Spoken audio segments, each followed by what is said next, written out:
با سلام و ادب دوستان عزیز، بازم خوش آمدین در بخش تو بگم ما میشنوم.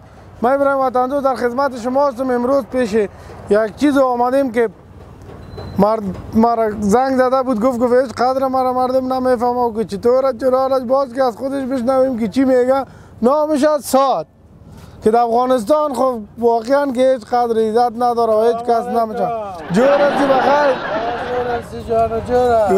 چطور یک لقمه هستی تو یک صدای گرنگ داری نام خدا؟ چی گپ است؟ بخیر هستی؟ تگره صحتت خوبه؟ هستی گم هستی های بدر. والا هستم در شهر بازار میگردم، از دست شما روز ندارم. کل مردم مرا دیوانه فکر میکنم، میگه که خود گپ میزنی که چی؟ ما گفتم والا ما چه اینمی چیزا که ما طبیعتش میخوره که ما گپ میزنه راز دل خودم میگه که یگان تو بشرمه. برادر ما باش که خدا صحیح معرفی کنم. ما که هستم ساعت هستم یعنی وقت یعنی زمان یعنی دقیقه یعنی ثانیه. هلو فهمیدیم؟ در افغانستان که ازت به قدر نداره و بیادر. چرا اگریان نکن خیر تو باشه این صدای تا میشنو کسایی که از تو استفاده میکنن. حالا می کلگی میگه که می سات تلاس یعنی تلاس یعنی آفرین ایره خو میگه در افغانستان نسبت روزی مردم درآبندی تیر میشه، یک ساعتش درآبندی تیر میشه، یک ساعتش بیادر در گیم تیر میشه، یک ساعتش در قصه کردن تیر میشه. این وطن خیلی کی جور میکنه و بیادر مرا خیلی به عزت ساختن که در روی سرک در صدر پا مفروشه. آفرین اینی گمت راست بود والا که گفتی که وطن کی بسازه وقت ناقی ضایع شده میره، هر کس در یک چیز مصروف از نمیبینه که تو شش گرده چی رقم میگرده. حالا در خارج ببینی یک دقیقه خود یک ثانیه خود مردم به جای نمیکنه. آفرین اینجا ببینی نفر تا 12 بجه شب در فیسبوک جنگاوه، باز میگه باز که خداحافظی شب خیری بگیرم، باز که 2 نفر کامنت میده باز نیم ساعت ضایع میشه. یک وقت میبینه که 2 بجه شب شده. او بدر از برای خدا مرا قدر بتین، عزت بتین، آفرین کار کنین، زحمت بکشین. یک ثانیه تا باید ضایع نکنه کسا. من ساعت هستم و بیادر ارزش دارم. در 24 ساعت در افغانستان 2 ساعت از من کار نمیگیرن. نه ارزش تو را کس نفهمه و زندگی زی تا باز دیگه در بدر خاک بسر از خدا کنه که کسایی که صدای تا میشنوه موضوع تا هم بگیره. موضوع ما بیادر باید بگیرن. در فیسبوک کلام هر چیز از خود وقت داره، 1 ساعت، نیم ساعت، 2 ساعت. او بیادر در افغانستان عاشقی زوره. سال یک پیام که آمد به یک سپگک عکس دختر دیگه که تو زود تا صبح پیام میکنه در قصه زندگی نیستن قربان جو. یا این گپ خواهد روز آمینمی حالا شو آمینمی حالا. او بیادر حال در سر جنازه هم ببینی بیادر از ما استفاده غلط میشه. در توی هم مردن بخیالم دیر گور میکنه چی بلا؟ او بیادر رابندیست میگه بره قبر 2 بجه بکنن، یک وقت میبینی 5 بجه میرسه. چرا؟ والا فلانی خان تیر میشد راه بند کرده بود. تو بیادر قربان چم همی مرا ارزش بتین، همی مرا بیادر قدر بتین. وقت قدر بتین، ساعت قدر بتین، زمان قدر بتین.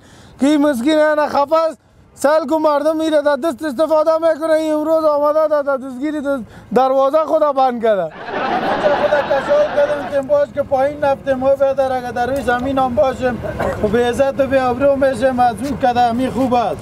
والا خوب فرمودی، خوب گپ زدی. خانه آباد بچت کلان. خدا کنه که مردم صدای تو را بشنوه و بفهمه که بیادر همی وقتی که ناقی تیر میشه هیچ کار ما شما نمیکنیم، نه با وطن، نه با فامیل، نه با دیگه کس.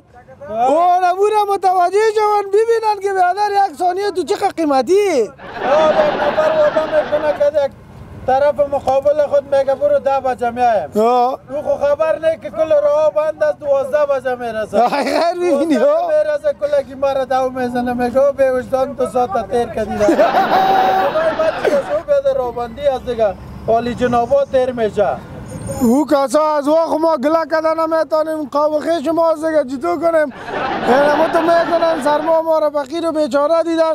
والله بلا که شما ما گپ زده خودم یک رقم تکلیف روانی پیدا کردیم. یکونم مردمای کلان که بیادر قدر مرا میفهمن. یک نفر میگه برو بیادر ساعت 2 بجه دفترم بیا. کمی 2 شو نمیماند میگه بیادر وقتت خلاصه تو یعنی ما وقت داره ما هیچ وقت نداریم ها؟ روز در گیم و در درابندی و در یاد تیر میکنه. آفرین نام خدا والا هوشیار شدی کجا خواندی درده؟ من خود در اوکراین بودم از اونجا باز در دوزی گیر آمدم مرا گفت برو افغانستان. اینجا جای تا شناختش بانی من که بیادر اینجا کس پرسان نمیکنه دو خاطر طرف ده اینجا روان کرده. تقاضای من نمیست. حالا همی گرده تو از چی ساخته شده؟ این از یا طلا نقرت؟ نه بدر الماس از قربان جام. گرده چپت یا راسته؟ راستم چپم پلاستیکیست در قربان جام. نه اگه پلاستیکی نمی بودم در افغانستان در صد رفت مرا در روی سرک نمفروخت. آفرین نام خدا. برو خوب است که خدا معرفی کردی.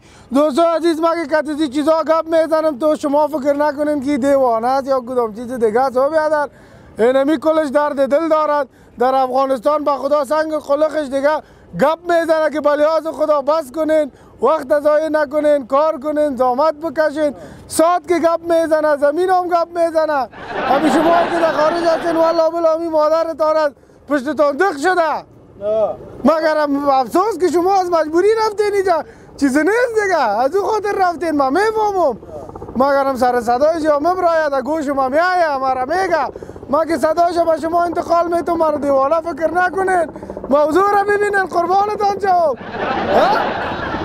دم دفتر دولتی که بدر میری که 3:30 بجه میشه میگه بدر تایم پورا ساعت خلاص از برو سبا بیا آفرین مسکین از یک ولایت به خاطر کار خود بدر 2 ساعت 1.5 ساعت تالش میتونه الان خوردن از نماز خواندن از 3:30 هم که شد طرف بدر نمیگه که این مسکین از کجا اومده میگه ساعت خلاص از ساعت پورا سبا بیا آفرین یعنی مشکلات از او بیادر پیش دکتر هم که میری نمه تو حالت میگه 10 دقیقه وقت داری بیادر چیزی که مریضیت از بگو که من تشخیص کنم نگه این مردم هایی که ترا استفاده میکنن ناقی دیگه در دست شفتیدی وقت از پیشان ناقی تیر میشه زمان از پیشان ناقی تیر میشه و کدام کار نمیکنن که به نفع همی وطن باشه به نفع فامیلش حداقل خوب باشه نفرتون که بیادر این همینجا کار میکنه پرسان کن چی بگو همیشه بیادر مرا شرم میه که آدم ها گپ میزنم نه برو گپ بزن والا که شما عادت کردیم بیخی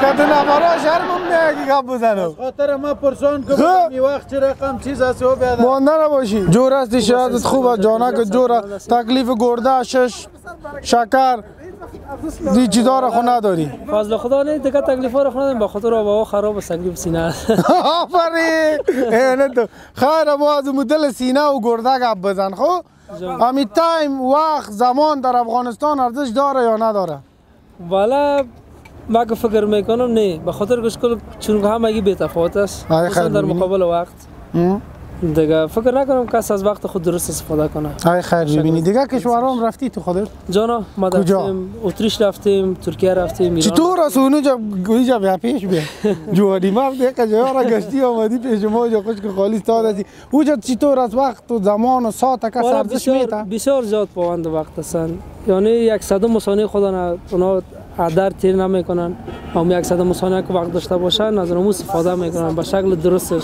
ای خیر ببینی دیگه در افغانستان فقط زیاد توجه به وقت نمیکنن ما خو جسات سال میکنیم که چی وقت شام میشه که کدام غریب کار اگر کار کرده باشه چاقو بکشه جیبش خالی کنه والا قسم نه اونو با ما بعد ساعت 5 بجه اصلا گشت گذار نمیشه که در کوچه کابل بگردی ای خیر ببینی شرایط خراب نه تو از دل گرده بگو که صاف سترا جا چقدر در فیسبوک مردم مصروفه فول تایم فول تایم که ببینی سر کار در فیسبوک از در دفتر حالا کاش از فیسبوک صحیح استفاده کنن نه جانا یک پیام یک مسیج صحیح بتن که مردم ازش یک چیزی بگیرن چون ما مردم که هستیم از جنبه‌های منفی زیاد استفاده میکنیم از جنبه‌های مثبتش کم دیگه دنیا که هست یک پیش اجتماعی است یک صفحه مجازی است که انسان باید از جنبه‌های مثبت از او باید خوب استفاده کنه چون بسیارین تغییرات در زندگی انسان همین دنیای مجازی میتونه آورده اما مردم افغانستان از جنبه‌های منفیش خوب استفاده ما فقط همه قرایات داریم که نوشته کنیم بیرقایتان بالا بابا قربانت جانم در جگرت مچم چی رقم است او اما قسمت این همی کومنت های باز نمیگیم که خیر ببینی خانه آباد خوب موضوع را انتخاب کرده بودی. هر کسام که سکس با سالا و با چاقو فکر میکنن که دایی بسیار خوب معلوم میشن یا شاید کاکا معلوم شون. آفرین پاچه بلند. اما به نظر من کاکگی دیا نیست که تو با سالا عکس بگیری یا با تفنگچه عکس بگیری یا یگان گپای مزخرف بزنی مردم تحریک شونه. باید تو از جنبای خوبش باید استفاده کنی که از سو مردم یک چیزی بیاموزه. ای خیر ببینی آخرش هم دموجا میرسه که وقت ضایع نکنین و از وقت استفاده کنین که وطن به ما و شما ضرورت داره. 100% به ما و شما و جوانان نیاز دارد تا کمک کنیم در عرصه اگر کارگر است با حساب کار خود خدمت کنه با وطن. اگر هنرمند است با هنر خود خدمت کنه. دیگه اگر رئیس جمهور است با ریاست خود خدمت کنه. خدا خیرشان بده. خدا خیرشان بده. آمین. کیسه ما خالی ما منتظر بودیم. مردم مبارک ترین روز مسلمان ها عید است، ما یک ماه منتظر میشیم روزه میگیریم 3 ماه ما انتخابات منتظر شدیم. ما که از این اشیا گپ میزنم یگان گلو گذاری میکنه ایده چی تو ارزیابی میکنی؟ ما دیوانه هستم یا جتو؟ نه خدا نکنه نام خدا مت گل بشه بسیار یا لگو مصداقی ما دیوانه میگی نمیادن نگو این دیگه بلیاز خدا تو میگی از هنر دینمی است که مردم شاد میسازه و میخندن قربانه هر کس هم نمیتونه این کارو کنه. بخیر باشین لطف کردین تشکر بسیار زیاد بخیر باشین. این طرف بیاین که اینجا بیکارا زیاد مرداری کردن. دوستان عزیز گزارش مردین خدا کنه خوشتان آمده باشه، پیام‌های مثبت بتین، سابسکرایب کنین و از گزارش هایی که در ذهن شما میگرده با ما مسیج کنین که بیادر ما موضوعش بیرون بکشیم و شما هم نظریات نیک خود نوشته کنین تا امو مسئولین امو کسایی که امی کارا را میکنن امو جوانایی که وقت ضایع میکنن نکنن یک مسیج خوبی برشان بتین، یک پیام خوبی برشان بتین. گزارش مردین خدا کنه خوشتان آمده باشد تا گزارش دیگه. الله یار و مددگارتان.